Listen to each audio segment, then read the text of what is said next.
Olá, sejam todos bem-vindos. Nesse vídeo o objetivo é tratar sobre transformação de deformação. Alguns pontos serão tratados de forma mais direta, portanto, se houver alguma dúvida, pode ser que seja sanada vendo o vídeo sobre transformação de tensão. O estado plano de deformação, né, é o principal caso que a gente vai estudar aqui, né, o estado ele é originado a partir de um estado geral de deformação, né, que ele é representado por componentes normais e cisalhantes. Então, se fosse um estado geral, teríamos 3 componentes normais, uma em cada direção, e 3 tipos de componentes cisalhantes também, né, então com as devidas combinações.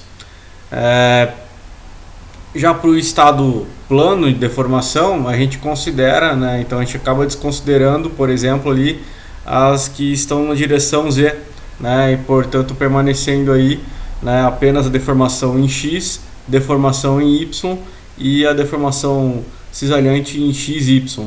O que significa a deformação, né, no sentido de X, né, seria basicamente então o nosso pequeno elemento aqui, né, a parcela aqui de material sendo deformada, né, então aumentando na direção dx. Então essa é a deformação, uma parcela acrescentada ao comprimento original. Na mesma forma na direção y, né, então apenas mudando o conceito indo da direção y, e a deformação cisalhante, daí a gente vê na verdade, né, um sentido aqui de cunha, né? Então a gente tem uma deformação angular aqui, né? Então que a gente consegue observar, então que a gente atribui isso à deformação por cisalhamento. Muito importante compreender, né, esse tipo de conceito do que é deformação, né? Então é muito diferente de deslocamento. Deslocamento e deformação, dois conceitos completamente diferentes. Bom, então é igual aquilo que a gente falou no estado plano de tensão, estado plano de deformação, estado plano de tensão é tudo a mesma coisa, né? Então a gente pode dizer aqui de prontidão que isso é errado, né? São dois conceitos completamente diferentes. Apesar da semelhança, né, um estado plano de deformação não necessariamente resulta em um estado plano de tensão, ou o contrário também. A razão para isso que a gente pode ter aí é o efeito de Poisson, né? Que então se a gente tiver aí caso haja tensões normais apenas em X e Y, serão produzidas não só deformações normais, né? Então que é o caso do estado plano de tensão, né? Quando a gente tem as tensões ali em X e Y, não quer dizer que a gente vai ter apenas deformações em X e Y, mas a gente também vai ter umas deformações normais associadas em Z, né, devido ao efeito de Poisson. A gente pode ver muito disso acontecendo onde? Por exemplo, no ensaio de tração, né, a gente tem deformação também no sentido de Z. Bom, determinando aqui as equações gerais de transformação, né, para um estado plano de deformação. Então, a primeira coisa que a gente tem que entender são as convenções de sinal, né? As deformações normais serão positivas se provocarem alongamento ao longo dos respectivos eixos. Então, de acordo com o y positivo, de acordo com o x positivo, né? Então, se a deformação for, né, no sentido de x positivo, né, então se ela tender a aumentar no sentido de x positivo, ela será positiva, né, caso contrário, será negativa. As deformações por cisalhamento serão positivas se o ângulo interno na origem, né, for menor que 90, que é o caso apresentado aqui embaixo, né? Então aqui a deformação em y aqui é positiva, né? Então ela está acrescentando aqui ao dy. Aqui em X também aqui é positiva, ela está acrescentando, então tem uma deformação, né, positiva, né?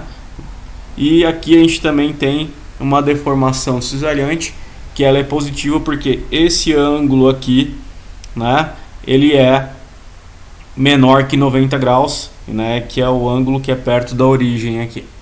Então essa é a convenção de sinal.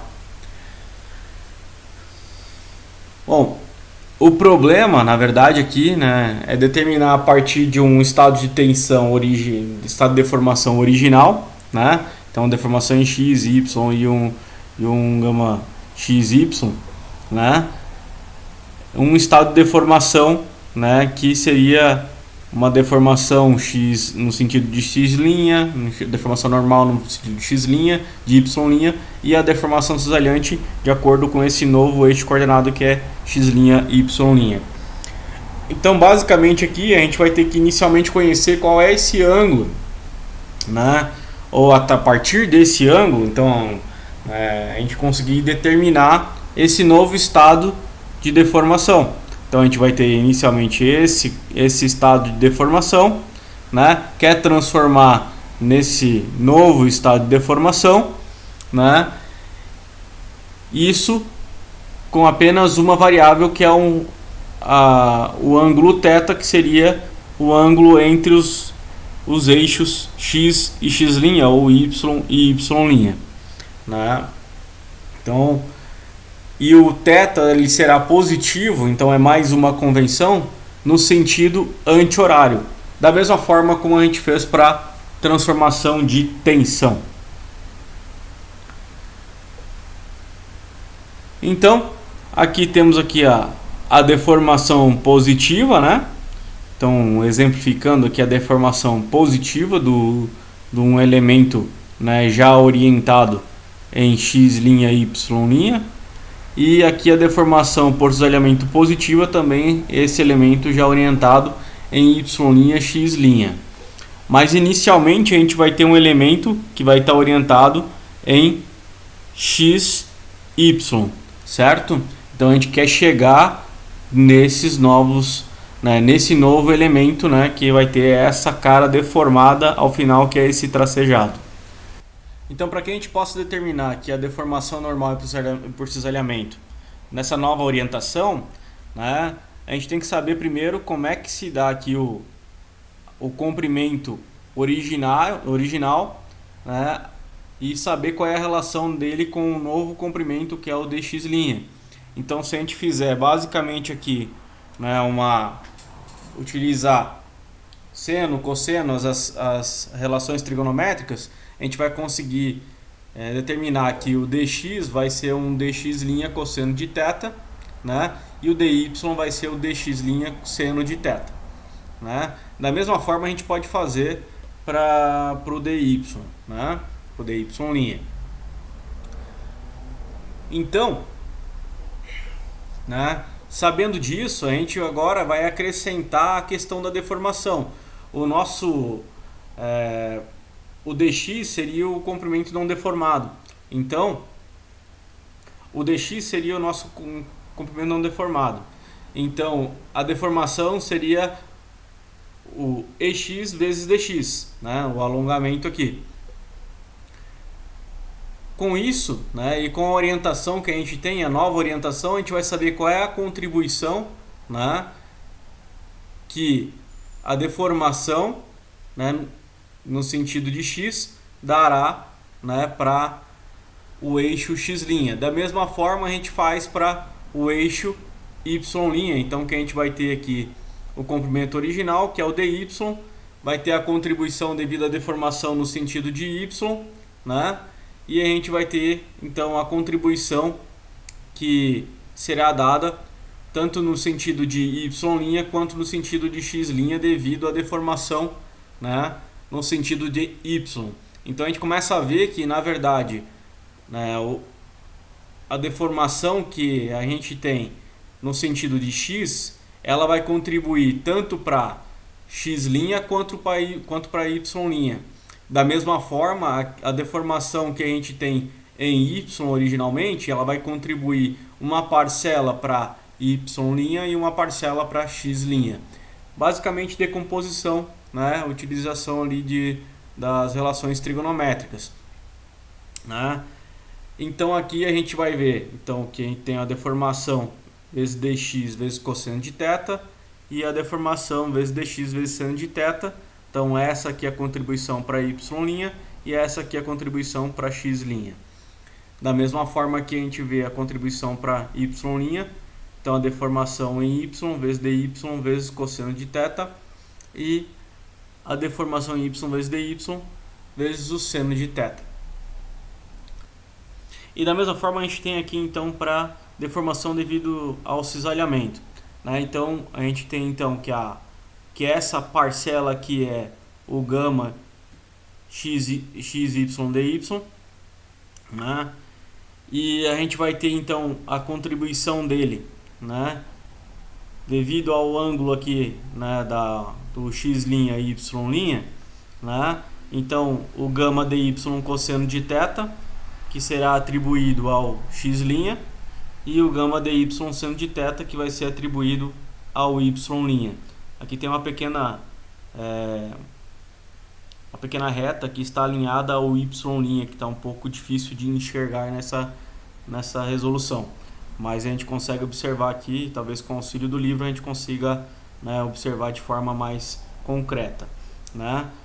Então aqui a gente vê a parcela e está observando que na verdade a gente só está olhando a deformação em apenas um dos lados, né? Ele tem deformação cisalhante igual, né, nos dois lados.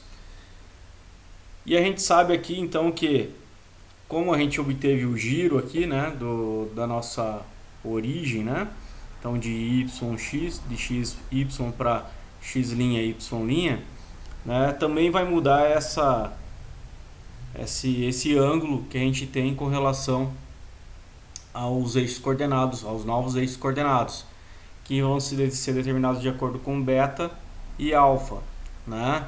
E isso vai ser determinado, né, de acordo com esse delta y', né, que vai ser basicamente aqui a inclinação. Então a gente vai ter o dx', vai ter o dy', né, e a gente vai ter esse delta y' devido a esse alfa. Fazendo todo esse arranjo, assim como foi feito para transformação de tensão, então a gente obtém as equações, né, de deformação, né, então, né, a transformação das deformações. Então a deformação em x', ela basicamente vai ter uma equação muito parecida com aquilo que era a transformação de tensão. Uma das coisas mais pontuais aqui que a gente pode observar é que a deformação cisalhante aqui ela é dividida por 2, né? Então, né, da mesma forma, a gente consegue observar aqui que a deformação cisalhante sobre 2 aqui, ela também tem uma equação aqui muito parecida, né, com a... Então aqui já é a transformada, né, deixar bem ciente que é o x' e y'. Então a gente consegue ver aqui que é uma equação muito próxima daquela que a gente tem, né, para transformação de tensão também, né? E a deformação em y, novamente a gente consegue observar que mudam-se apenas os sinais, né? E tem uma equação também muito parecida da transformação de tensão. Sabendo disso, com essas equações a gente consegue já determinar as transformações, né, de deformação para os estudos que serão desenvolvidos. Mas também temos a questão das deformações principais, né? E elas ocorrem quando as deformações cisalhantes são nulas, né? Então a gente vai ter, nesse caso, teríamos apenas deformações normais, né? Seria um caso, um ângulo específico em que a gente teria apenas as deformações normais. Se o material for isotrópico, essas ocorrem nos mesmos eixos das tensões principais, né? Então isso aqui já é um indicativo interessante, né? Porque a gente logo vai começar a trabalhar ali com a questão do conceito de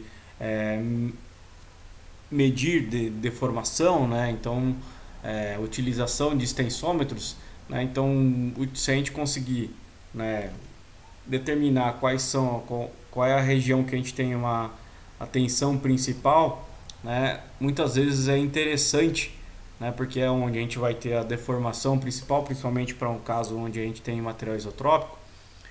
E querendo ou não, isso dá uma curiosidade maior, né? Se a deformação é maior, dá uma curiosidade maior para o nosso método de medição. Vista a semelhança entre as transformações de tensão de um estado plano de tensão e a transformação de deformação de um estado plano de deformação, né? Então a gente sabe então que a gente pode determinar aqui o ângulo para as tensões principais utilizando essa equação e, né, da mesma forma como a gente determinou lá as tensões principais, né, a gente também determina as deformações principais através dessa equação, né, e utilizando os mesmos métodos para sair das equações em que envolve os ângulos, para que a gente possa determinar aqui um estado de tensão, né? Então, basicamente, lembrando, né, derivando, igualando a zero, a gente consegue determinar ali, né, qual é o ângulo, né, e qual é a forma específica ali que a gente pode determinar, né? Então, esse estado específico, né? Então, que a gente vai ter a maximização das deformações ou a minimização, né? E a deformação cisalhante máxima do plano também existe, né? Então a gente também tem como determinar a deformação cisalhante. A orientação é dada através desse tangente de 2 θs, esse aqui é de cisalhamento, né? Então a deformação cisalhante máxima no plano a gente consegue determinar através dessa equação, né? E a deformação média nesse caso, né, que vai ser igual nos dois sentidos ali, né? Então, da mesma forma com as tensões também, basicamente a soma da deformação em x mais a deformação em y sobre 2. Então, tudo muito parecido com a transformação de tensão. Apresentada a parte teórica, eu fico por aqui. Até a próxima. Tchau!